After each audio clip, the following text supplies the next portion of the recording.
노사가 극적인 합의를 이뤄낸 것은 노조의 파업 철회가 결정적이었습니다. 노조가 돌연 파업을 철회한 것은 노조원들의 지지를 잃었기 때문인데요.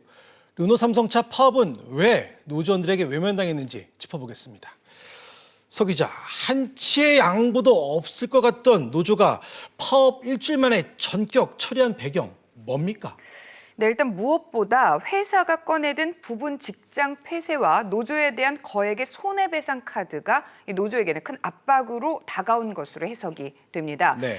이 부분 직장 폐쇄는 사측의 초강수로 볼 수 있는데요.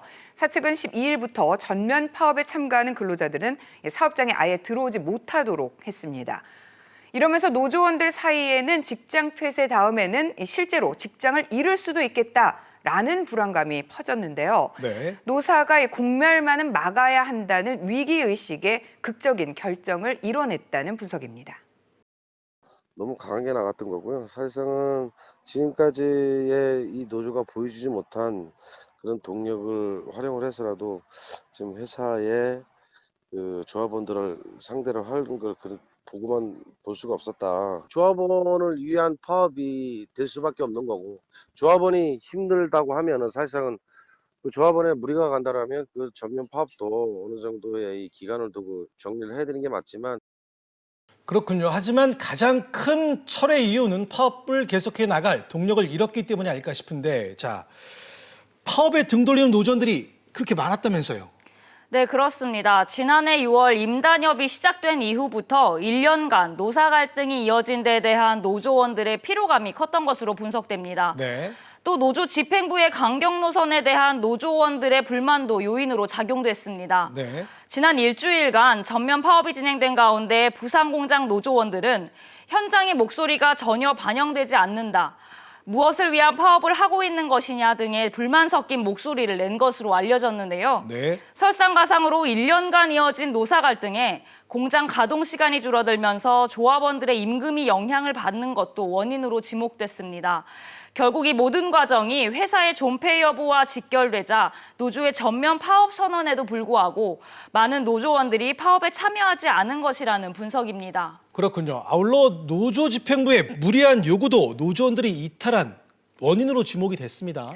네, 그렇습니다. 이처럼 전면 파업이라는 말이 무색할 만큼 저조했던 파업 참여율은 아무래도 노조 집행부의 강경 노선에 대한 조합원들의 거부감이 작용된 것으로 해석이 됩니다. 네. 집행부가 노조원들에게 전면 파업에 동참할 것을 강요하자 명분이 없는 파업을 한다는 비난으로 이어졌습니다. 또 공장 가동 시간이 줄어들면서 조합원들의 임금에 영향을 받은 것도 원인으로 지목이 되고 있습니다. 앞서 임단협 재교섭이 무산됐던 것은 노조 집행부가 자초한 부분이 컸다는 평가인데요. 네. 법적으로나 내부 규정상으로나 사측이 도저히 받아들일 수 없는 조건들을 내걸었다는 지적입니다. 알겠습니다. 자, 오 기자.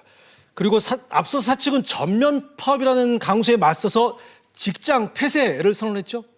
네, 르노삼성이 지난 12일부터 부산 공장 야간 근무조 운영을 중단하는 부분 직장 폐쇄에 들어갔습니다. 네. 현행 2교대로 운영되던 근무 체제를 주간조만 운영되는 1교대로 전환하겠다고 한 겁니다. 앞서 지난 10일 르노삼성은 노조에 이 같은 내용을 담은 공문을 발송했지만 노조는 별다른 답변을 내지 않았습니다.